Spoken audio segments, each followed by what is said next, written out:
Haleluya, haleluya, haleluya. Selamat datang kembali di acara kita hari ini, cakap-cakap tentang Tuhan. Kita hari ini akan berbicara tentang ketekunan adalah buah dari hati yang baik.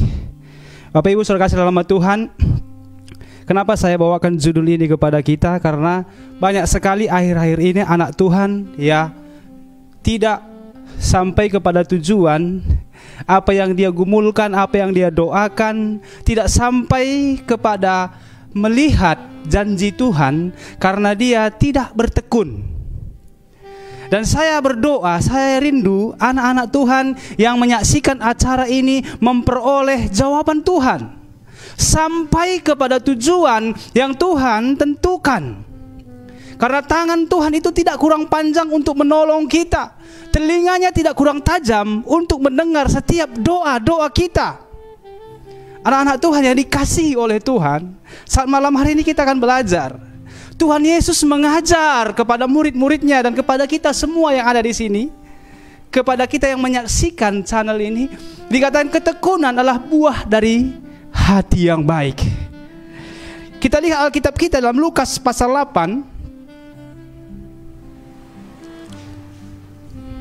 Lukas pasal 8 ayat 4 sampai ayat yang ke-15. Tetapi yang kita baca di sini saat ini ayat yang ke-15 saja. Ya, kita perhatikan Alkitab kita. Mari buka Alkitabnya. Perhatikan Alkitabnya. Karena ini pesan yang disampaikan oleh Tuhan Yesus.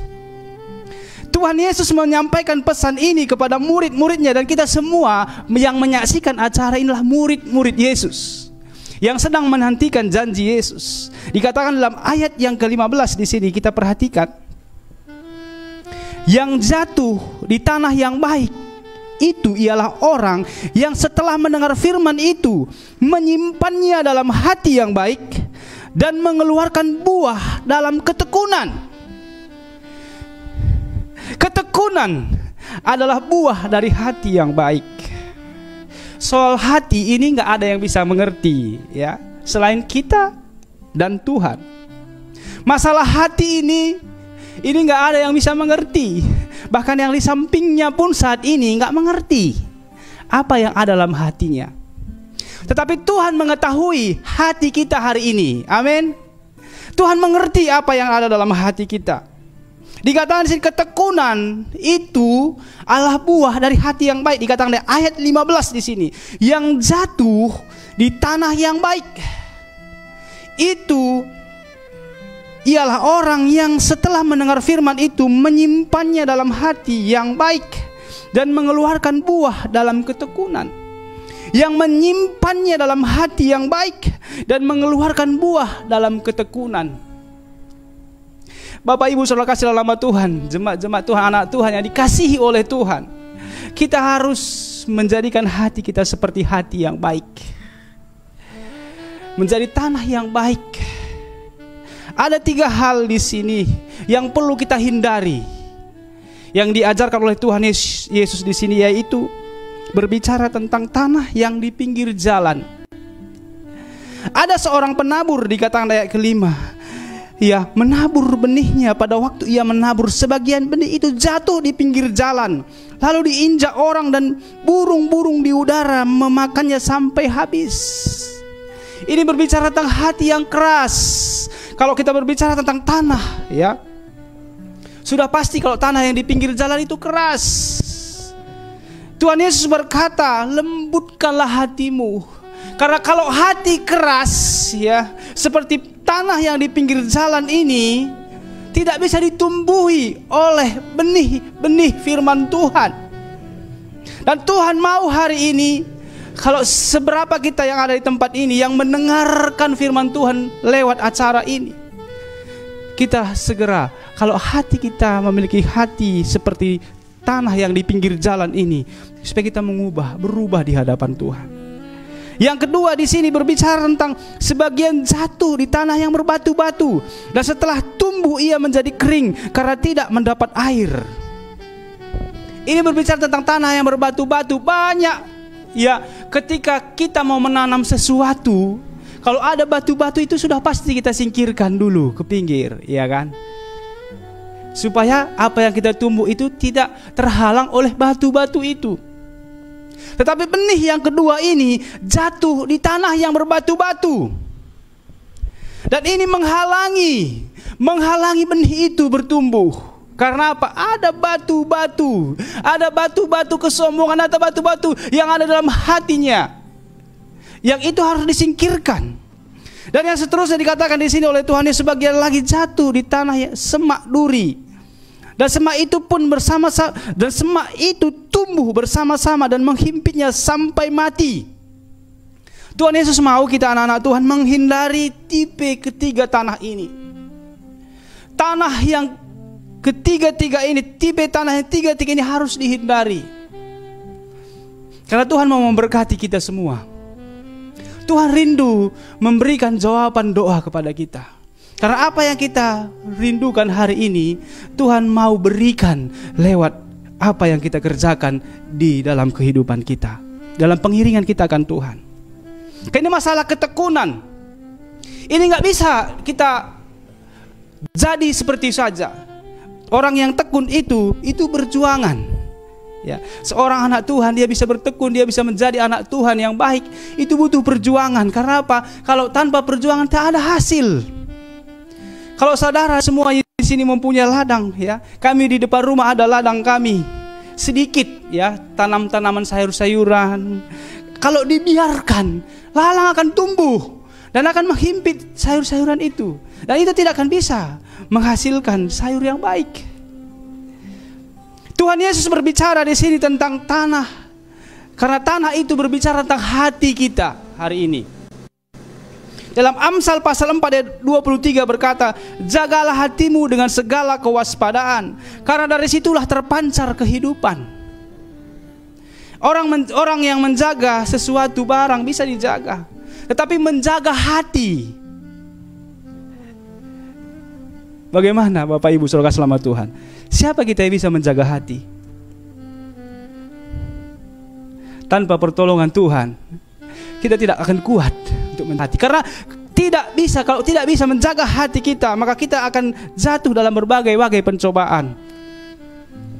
Tantangan yang ada di saat ini ada dikatakan dalam firman Tuhan hari ini, yaitu ketika kita melihat kalau hati kita sudah mulai keras seperti tanah yang di pinggir jalan ini, mari berubah.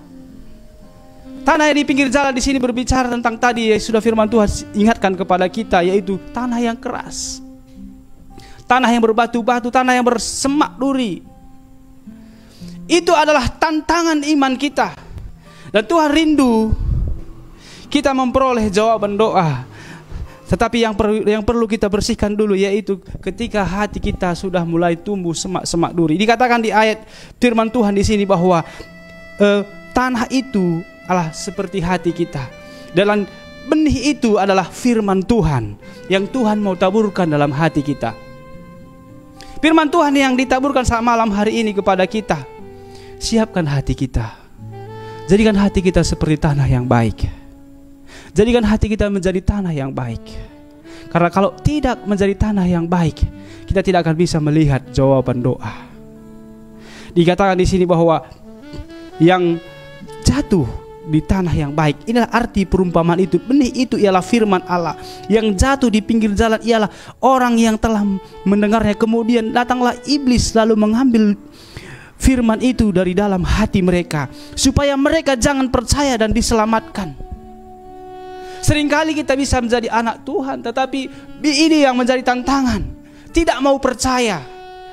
Di tantangan yang pertama ini, hati yang pertama ini, dia tidak mau percaya kepada firman Tuhan. Sering mendengar firman Tuhan tetapi tidak mau percaya akan firman Tuhan. Tuhan Yesus memberikan firman Tuhan ini kepada kita supaya kita apa?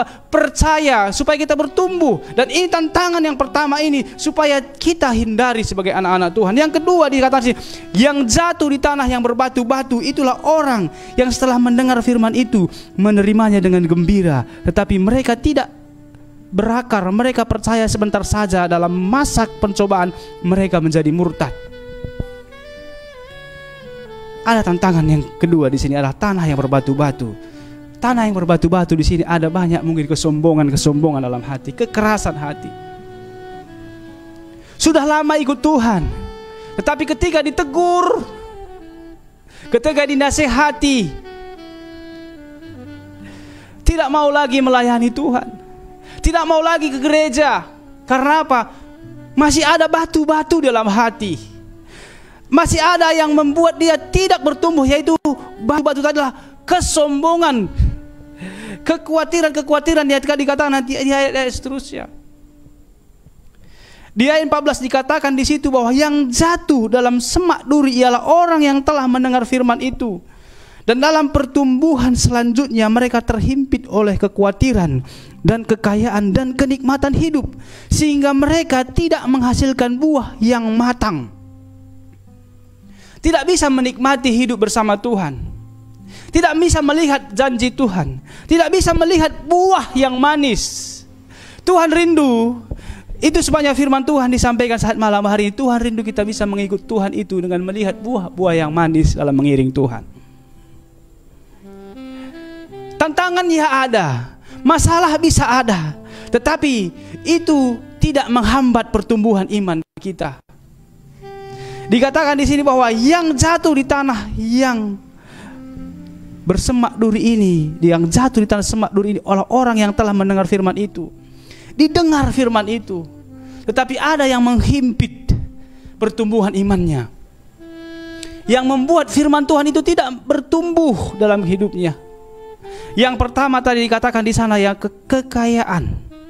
Yang pertama kekhawatiran, kekayaan dan kenikmatan hidup. Ada 3 hal di sini yang menghimpit firman Tuhan bertumbuh dalam hati kita. Yang pertama adalah kekhawatiran. Kita sudah sering mendengar kekhawatiran ini sudah biasa di dalam kehidupan sehari-hari. Ya wajar dikatakan bahwa khawatir itu wajar. Tetapi ingat, itu bisa menghimpit pertumbuhan firman Tuhan dalam kehidupan kita. Dan yang kedua di sini, yang menghimpit firman Tuhan dikatakan di sini adalah yaitu kekayaan. Wow, kenapa bisa kekayaan menghimpit firman Tuhan? Karena dikatakan dalam firman Tuhan ini jelas bahwa orang kaya itu sukar masuk surga. Kenapa orang kaya sukar masuk surga? Karena apa? Dia sudah menikmati kekayaan-kekayaan itu dan lupa akan firman Tuhan. Di sini dikatakan bahwa kekayaan itu bisa menghimpit loh firman Tuhan itu bertumbuh. Salah satu contoh kehidupan Lazarus dan orang kaya yang malang itu.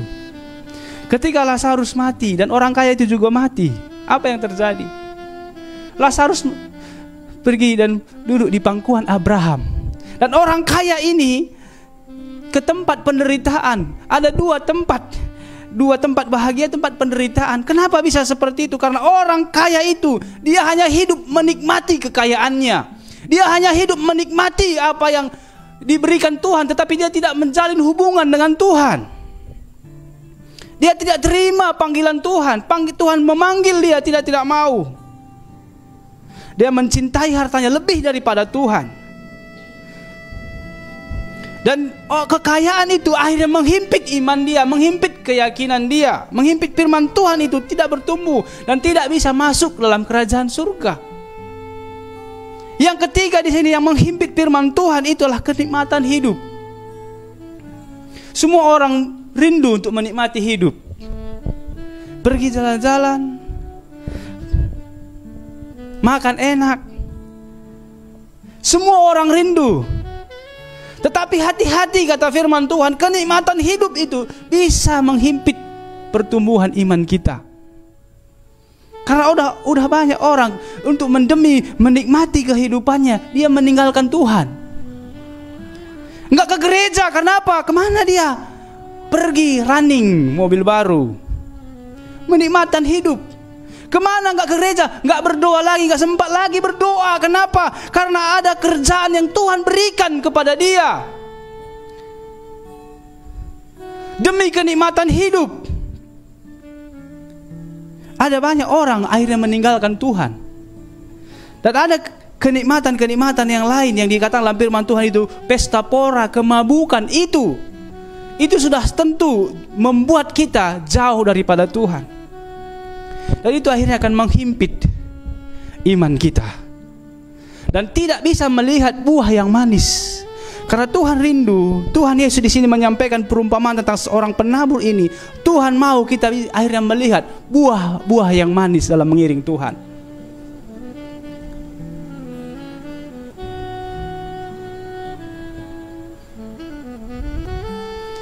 Puji Tuhan saudara.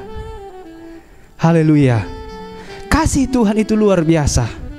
Dan setiap firman yang disampaikan oleh Tuhan Yesus itu supaya kita bisa menikmati indah hidup bersama Tuhan. Dan di ayat 15 dikatakan, yang jatuh di tanah yang baik itu ialah orang yang setelah mendengar firman itu menyimpannya dalam hati yang baik dan mengeluarkan buah dalam ketekunan. Kenapa ketekunan? Gak langsung dibilang di sini mengeluarkan buah-buah yang manis. Karena tanpa ketekunan gak akan ada orang yang bisa menikmati buah yang manis. Tanpa ketekunan gak ada orang yang bisa sampai kepada kerajaan surga. Tanpa ketekunan gak akan ada orang yang bisa melihat janji-janji Tuhan. Tekun. Kami dalam pelayanan Tuhan juga butuh ketekunan. Mungkin saudara dalam dunia pekerjaan, bekerja sehari sebagai pegawai mungkin butuh ketekunan. Kita usir roh kebosanan, bosan itu kita usir dalam hati kita. Kita harus tetap tekun. Dikatakan dalam firman Tuhan di sini, orang yang menyimpan firman Tuhan itu dalam hati yang baik. Dalam hati yang baik. Hati yang baik berbicara tentang tanah yang baik tadi. Ini sangat gampang ditumbuhi oleh firman Tuhan.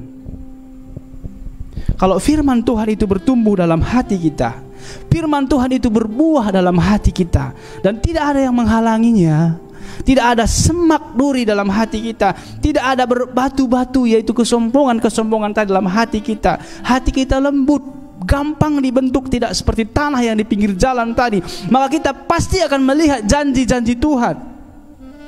Maka kita akan melihat pertolongan Tuhan yang luar biasa dalam kehidupan kita, yang mengeluarkan buah dalam ketekunan. Dalam firman Tuhan berkata bahwa orang yang tekunlah yang akan melihat pertolongan Tuhan. Puji Tuhan, Tuhan Yesus memberkati kita. Saya rindu, saya akan berdoa buat kita semua di tempat ini. Semua kita yang menyaksikan acara ini akan melihat janji Tuhan, akan melihat buah-buah yang manis. Karena mengiring Tuhan, percaya kepada Tuhan Yesus itu sangat manis, sangat indah, penuh dengan sukacita. Perjuangan itu hanya sebatas kekuatan kita, tidak pernah melewati kekuatan manusia. Tetapi ketika kita posisikan hati kita seperti tanah yang baik, dan kita akan melihat buah yang matang, buah yang manis dalam mengiring akan Tuhan. Itu adalah janji Tuhan.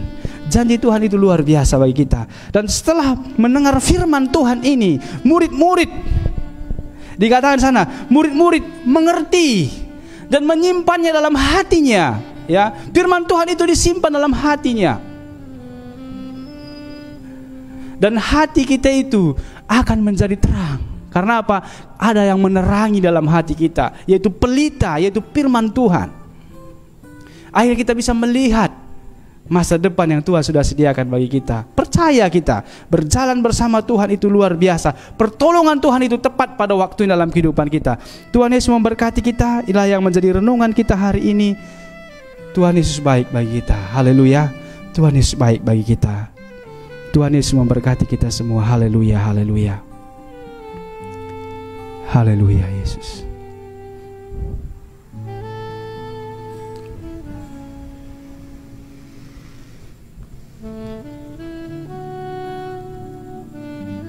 Haleluya. Mari kita sama-sama berdoa. Bapa kami, Bapa yang kami sembah dalam nama Tuhan Yesus Kristus, firman-Mu hari ini yang sudah kami dengarkan ya Tuhan, kami mau simpan dalam hati kami yang baik. Dan karena apa? Karena kami rindu melihat buah. Kami rindu melihat buah yang matang. dalam pengiringan anak-anak Tuhan. Jawaban atas setiap doa-doa kami, jawaban atas setiap pergumulan-pergumulan kami. Tapi firman Tuhan berkata kami harus bertekun lewat mendengar firman Tuhan hari ini. Terima kasih Tuhan Yesus atas firman-Mu. Kami berdoa dan mengucap syukur. Haleluya, haleluya. Amin. Tuhan Yesus memberkati kita. Haleluya.